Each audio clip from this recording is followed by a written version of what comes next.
पुणे जिल्ह्यातील कोरेगाव भीमा इथे उद्या 208वा शौर्य दिन साजरा होणार आहे। पेरणे फाटा इथल्या विजयस्तंभ परिसरात पुण्याचे जिल्हाधिकारी जितेंद्र डुडी यांनी आज दुपारी पाहणी करून आढावा घेतला। 20 दिवसापूर्वी बैठक घेऊन प्रत्येक विभागाला सूचना दिल्याचं जिल्हाधिकाऱ्यांनी सांगितलं। या भागात बिबट्यांची संख्या वाढली आहे, त्याकडेही विशेष लक्ष असल्याचं त्यांनी सांगितलं।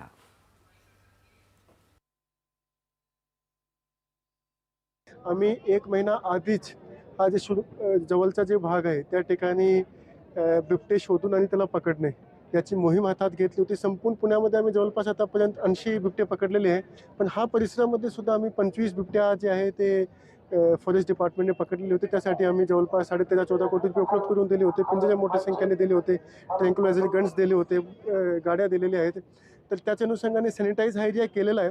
पण याच्यासोबत सुद्धा आम्ही संपूर्ण पुण्याची फॉरेस्ट डिपार्टमेंटची टीम 3-4 दिवसासाठी या ठिकाणी पूल केलेली आहे की कुठूनही कुठल्या प्रकारचा जर मेसेज आला याचा की बिबट्या कुठे दिसला वगैरे काही, तर त्याच्या अनुषंगाने तातडीने त्या टीमला तिथे रेस्क्यूची टीम आहे त्याने ते पोहोचायचे, त्या बिबट्याला पकडायचे आणि त्यांना जे माणिकडो आणि बाकीचे लोकेशन आहेत त्या ठिकाणी शिफ्ट करायचे।